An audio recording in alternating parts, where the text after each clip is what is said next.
मैं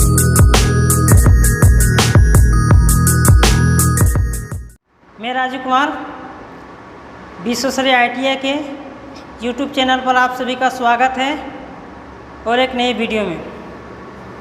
ठीक है, इस वीडियो में हम लोग डिस्कस करेंगे हेक्सो के बारे में।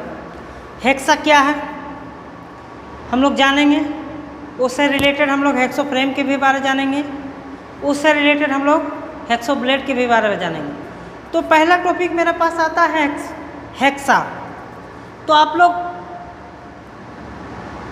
देखे होंगे, यदि ITI से संबंधित होंगे तो हेक्सो के बारे आप लोग भली भांति। तो पहले हम लोग जानेंगे हेक्सो के बारे,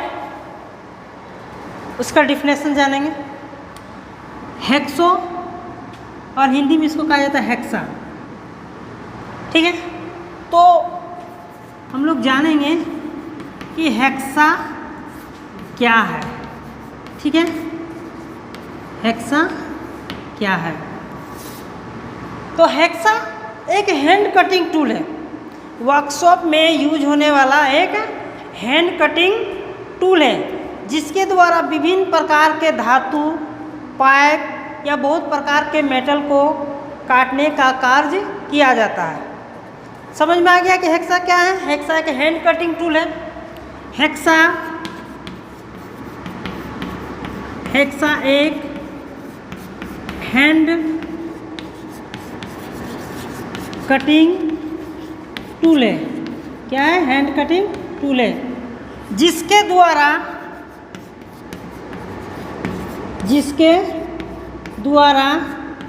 विभिन्न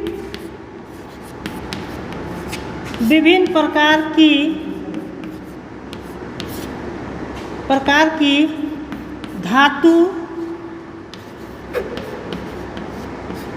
धातु एवं पाइप काटा जाता है।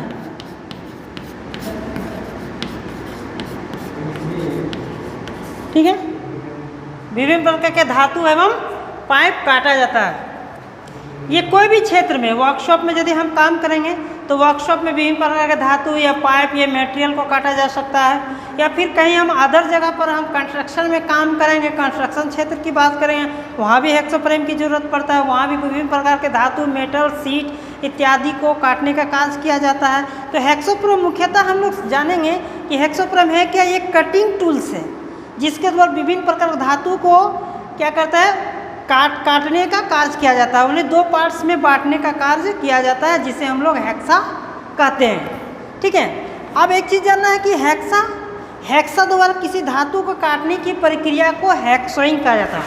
हेक्सा द्वारा किसी धातु की काटने की प्रक्रिया को हेक्सोइंग कहा जाता है। तो हेक्सा काटना है, और जिसके द्वारा हम लोग धातु को काट रहे, जो प्रक्रिया काट रहे के दौरान, उसको हेक्सोइंग कहा जाता है। तो दो पॉइंट इसमें आता है कि हेक्सा और एक हेक्सोइंग। ठीक है, तो काटने की प्रक्रिया के हेक्सोइंग कहते हैं, और जो काटते हैं उसको हेक्सा कहते हैं। ठीक है, तो हेक्सा का दो मुख्य पार्ट्स होता है।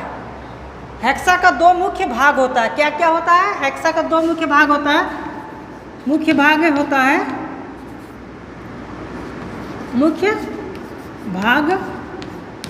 होता है। ठीक है, एक नंबर में आता है फ्रेम। हेक्सा का दो मुख्य भाग में पहला नंबर में आता है फ्रेम, और दूसरा नंबर में आता है ब्लेड। ये दो हेक्सा का मुख्य भाग होता है। ये दोनों के बारे हम लोग बारी बारी से जानेंगे। दो मुख्य भाग के बारे में जानेंगे हम लोग, फ्रेम एंड ब्लेड। तो सबसे पहले हम लोग डिस्कस करेंगे फ्रेम के बारे में कि हेक्सो फ्रेम है क्या। पहले हम लोग जाने हेक्सा क्या है, उसके बाद हम लोग जानेंगे हेक्सो फ्रेम। तो यदि डिफिनेशन देखा जाए तो हेक्सो फ्रेम एक सी आकार की आकृति होती है, जो 90 डिग्री के एंगल में मुड़ा रहता है। आप यहाँ फिगर को देखें, हेक्सो फ्रेम सी आकार की आकृति है, जो यहाँ पर 90 डिग्री के एंगल पर मुड़ा रहता है। ठीक है, हेक्सो फ्रेम एक सी आकार की आकृति है, जो दोनों ओर 90 डिग्री के एंगल पर मुड़ा रहता है। एक साइड क्या होता है, फिक्स स्क्रू लगा रहता है। फिक्स स्क्रू के अंदर साइड पिन रहता है और बाहर साइड में हैंडल रहता है, जबकि दूसरा ओर हम लोग जाएंगे तो स्लाइडिंग स्क्रू लगा रहता है। स्लाइडिंग स्क्रू के अंदर को और पिन रहता है और बाहर की तरफ फ्लाइंग नट या फिर रिंग नट लगा रहता है। तो इस और इन दोनों पिन के बीच में हम लोग ब्लेड को लगाते हो फ्लाइंग नट के द्वारा कसकर आवश्यकता अनुसार कार्य योग्य हम लोग बनाते हैं। तो दैट मीन्स क्या हुआ कि हेक्सोफ्रेम है क्या? हेक्सोफ्रेम एक सी आकार की आकृति है जो दोनों ओर 90 डिग्री के एंगल पे मोड़ा जाता है और एक साइड फिक्स स्क्रू लगा रहता है और फिक्स स्क्रू के एक बाहर साइड हैंडल लगा रहता है और अंदर के साइड पिन लगा रहता है। और दूसरे साइड जब हम लोग जाएंगे तो वो स्लाइडिंग स्क्रू लगा रहता है। स्लाइडिंग स्क्रू के अंदर साइड में पिन लगा रहता है, बाहर साइड में फ्लाइंग नट या फिर रिंग नट लगा रहता है। जैसे आप हेक्सोफ्रेम का फिगर को देखिए, हेक्सोफ्रेम का ये फिगर है तो ये क्या है? हेक्सोफ्रेम सी आकार की आकृति में मुड़ा हुआ है, ये 90 डिग्री के एंगल पर मुड़ा हुआ है। और इधर क्या है? मेरा फिक्स स्क्रू है, तो फिक्स स्क्रू के अंदर साइड मेरा पिन लगा रहा है और बाहर साइड में हैंडल लगा रहा है। इसी पिन के माध्यम से हम लोग क्या करते हैं? हेक्सो ब्लेड को फंसाते हैं और दूसरे छोर पर आते हैं तो ये स्लाइडिंग स्क्रू लगा रहता है, ठीक है। इस स्लाइडिंग स्क्रू के अंदर साइड में पिन लगा रहता है, बाहर साइड में फ्लाइंग नट लगा रहता है और दोनों पिन के बीच में हेक्सो ब्लेड को फंसा करके आवश्यकता अनुसार फ्लाइंग नट के द्वारा हम लोग टाइट करते हैं और फिर कार्य योग्य हम बनाते हैं हेक्सोफ्रेम के, ठीक है। इस प्रकार हम लोग हेक्सोफ्रेम का डिफिनेशन के बारे जाने। तो इस प्रकार हम लोग हेक्सोफ्रेम का डिफिनेशन जाने। अब हम लोग जानेंगे पार्ट्स ऑफ हेक्सोफ्रेम। तो हेक्सोफ्रेम में कौन कौन सा पार्ट्स होता है? फ्रेम की बात कर रहे हैं, ध्यान दीजिए। तो हेक्सोफ्रेम फिगर के माध्यम से देखिए, इसको कहा जाता है हैंडल। इसको क्या कहा जाता है? हैंडल, ठीक है। अब हैंडल के बाद ये जो इसको कहा जाता है फ्रेम। इसको क्या कहा जाता है? फ्रेम। तो दो चीज़ जान लिए, इधर हैंडल, ये फ्रेम। अब देखिए इसको कहा जाता है पिन। ये होल आपको दिखाई दे रहा है छोटा सा, इसको कहा जाता है पिन। ये कहा जाता है फिक्स स्क्रू। ये जो पूरा पार्ट है यहाँ से यहाँ तक, इसको कहा जाता है फिक्स स्क्रू। और जस्ट अपोजिट साइड हम लोग आते हैं तो ये पिन हो गया और ये हो गया पूरा स्लाइडिंग स्क्रू। ये क्या हो गया? स्लाइडिंग स्क्रू, ठीक है। अब स्लाइडिंग स्क्रू, अब देखिए इधर बाहर साइड में जिसके द्वारा हम लोग टाइट करते हैं, इस चीज़ का नाम हो गया विंग नट या फिर फ्लाइंग नट, ठीक है। इस प्रकार पार्ट्स ऑफ हेक्सोफ्रेम। अब हम लोग हेक्सोफ्रेम से हम लोग देखते हैं कि कौन कौन सा पार्ट्स है। देखिए इसको कहा जाता है हैंडल। ये पार्ट्स को कहा जाता है हैंडल। और जस्ट हैंडल किससे लगा रहता है? फिक्स स्क्रू में ही लगा रहता है हैंडल। तो फिक्स स्क्रू बाहर साइड में हैंडल रहता है और ये देखिए मेरा फिक्स स्क्रू में एक होल है जिसको कहा जाता है पिन होल, और इसी होल के माध्यम से क्या करते हैं? ब्लेड को फिट करते हैं। फिर अपोजिट साइड हम लोग जब आते हैं तो अब देखिए यहाँ पर ये स्लाइडिंग स्क्रू हुआ। स्लाइडिंग स्क्रू की ये पिन कहा जाता है, इसको कहा जाता है फ्लाइंग नट, और दोनों पिन के बीच में ब्लेड को फिट किया जाता है। और ये सी आकार की आकृति जो हमें दिखाई दे रहा है, सी आकार की आकृति जो दिखाई दे रहा है, इसको फ्रेम कहा जाता है। ये सी आकार की आकृति जो दिखाई दे रहा है, ये फ्रेम कहा जाता है। इस प्रकार हम लोग पार्ट्स के बारे में जाने। क्या क्या?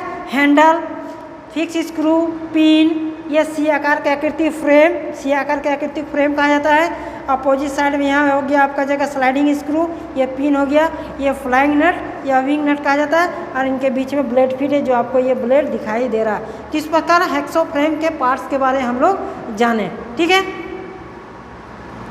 हेक्सोफ्रेम के बाद हम लोग हेक्सोफ्रेम में फ्रेम को कौन सा मटेरियल से बनाए जाते हैं उसके बारे में जानते हैं। मेटल ऑफ हेक्सोफ्रेम। तो मेटल ऑफ हेक्सोफ्रेम माने हेक्सोफ्रेम वो किस मेटल से बनाया जाता है? माइल्ड स्टील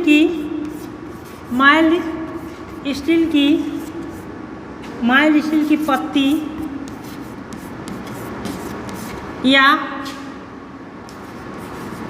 या कंड्यूट पाइप का बनाया जाता है। किसका बनाया जाता है? कंड्यूट पाइप का बनाया जाता है। ये दो मुख्य मेटल है जो हेक्सोफ्रेम को बनाने में उपयोग किया जाता है। पहला क्या है? माइल्ड स्टील की पत्ती। जैसे आप ये फिगर को देख रहे हैं, ये माइल्ड स्टील का पत्ती है, देखिए मोटा है, कितना मोटा है? 6 mm का लगभग मोटा है। तो एक प्रकार का ये पत्ती हुआ, तो ये माइल्ड स्टील का बना होता है, ठीक है। इस प्रकार के पत्ती से हम लोग हेक्सोफ्रेम बनाते हैं। और एक ठो पाइप होता है, इस प्रकार के गोल पाइप होता है, इस प्रकार का एक गोल पाइप होता है, ठीक है। इस प्रकार के पाइप से हम लोग क्या करते हैं, हेक्सो फ्रेम हम लोग बनाते हैं। इस प्रकार के जो पाइप रहता है, इस पाइप को हम लोग कहते हैं कंड्यूट पाइप। तो पाइप से भी हेक्सो फ्रेम बनाते हैं और मेटल से भी हम लोग हेक्सो फ्रेम बनाते हैं। कौन सा मेटल? माइल्ड स्टील की मेटल से हम लोग बनाते हैं। तो दो मेटल मुख्यतः हेक्सो फ्रेम बनाने में उपयोग किया जाता है। अब हम लोग टाइप्स ऑफ हेक्सो फ्रेम के बारे में जानेंगे। टाइप्स ऑफ हेक्सो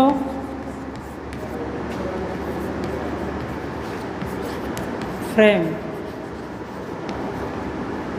ये 3 प्रकार का हेक्सो फ्रेम होता है। मुख्यतः उपयोग के लायक से देखा जाए तो 3 प्रकार का। पहला आता है सॉलिड हेक्सो फ्रेम।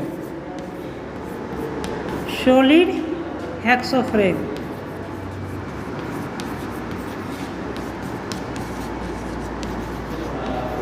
दूसरा नंबर में आता है एडजस्टेबल हेक्सो फ्रेम।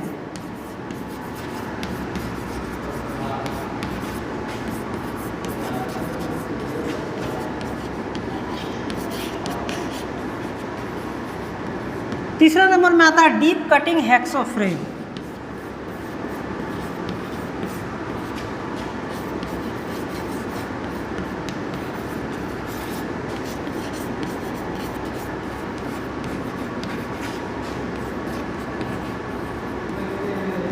ये 3 प्रकार का हेक्सो फ्रेम होता है। पहला नंबर में सॉलिड हेक्सो फ्रेम, दूसरा नंबर में एडजस्टेबल हेक्सो फ्रेम और तीसरा नंबर आता है डीप कटिंग हेक्सो फ्रेम। तो ये तीनों हेक्सो फ्रेम को हम लोग बारी बारी से जानेंगे। सबसे पहले हम लोग जानेंगे सॉलिड हेक्सो फ्रेम। तो चलिए स्टार्ट करते हैं solid hexo frame. Solid hexo frame, solid hexo frame में क्या होता है कि जिस फ्रेम का आकृति फिक्स होता है, जैसे कि आप देखिए ये आकृति क्या है, कैसा फिक्स है, इसको एडजस्ट नहीं करते। कम ज़्यादा इस फ्रेम की आकृति या लंबाई को हम लोग कम ज़्यादा नहीं कर सकते हैं, जिस कारण से इसको कहा जाता है फिक्स हेक्सो फ्रेम या फिर सॉलिड हेक्सो फ्रेम। इसको कह सकते हैं दूसरे भाषा में fixed hexo frame. Fix hexo frame मतलब जिस फ्रेम की आकृति फिक्स होती है, ठीक है, उसको फिक्स हेक्सो फ्रेम कहा जाता है। यानी साइज, आकृति दैट मीन्स उसका साइज, जिस फ्रेम का साइज फिक्स होता है उसको फिक्स हेक्सो फ्रेम कहा जाता है। जैसे एग्जांपल के तौर पर यदि ये हेक्सो फ्रेम में ब्लेड की लंबाई 250 mm फिट होता है तो इसमें मात्र 250 mm का ही ब्लेड को फिट कर सकते हैं। इसके जगह पर 300 mm या फिर 200 mm या 350 mm का ब्लेड को फिट नहीं कर सकते हैं। ये फिक्स ब्लेड को ही फिट करने के कारण इस हेक्सो फ्रेम के नाम पड़ गया फिक्स हेक्सो फ्रेम या फिर सॉलिड हेक्सो फ्रेम, ठीक है। तो अब क्या होता है कि इस फ्रेम का ज़्यादातर उपयोग किया जाता है। फिक्स हेक्सो फ्रेम का वर्कशॉप में बहुत ज़्यादा उपयोग किया जाता है। एडजस्ट करने की ज़रूरत नहीं है। ये फिक्स ब्लेड का अभी हमारे पास अवेलेबल होता है 200 mm, 250 mm या फिर 300 mm हम लोग दोनों उपयोग कर सकते हैं। तो ये दोनों 2 साइज़ के ब्लेड को उपयोग करने के लिए में हमें 2 साइज़ का हेक्सो फ्रेम की आवश्यकता होगा। लेकिन क्या होता है कि यही फिक्स में हमें चेंज मिलता है, तो उसके बारे में हम लोग जानते हैं। तो हम लोग एडजस्टेबल हेक्सो फ्रेम के बारे में जानते हैं। एडजस्टेबल में क्या होता है कि उसका फ्रेम को हम लोग आगे पीछे कम बेसी करके हम लोग एडजस्ट कर सकते हैं। ये फिक्स नहीं होता, इसमें हम 200 mm से लेकर 300 mm ब्लेड का प्रयोग करते हैं, जिस कारण से इसका नाम पड़ गया एडजस्टेबल हेक्सो फ्रेम।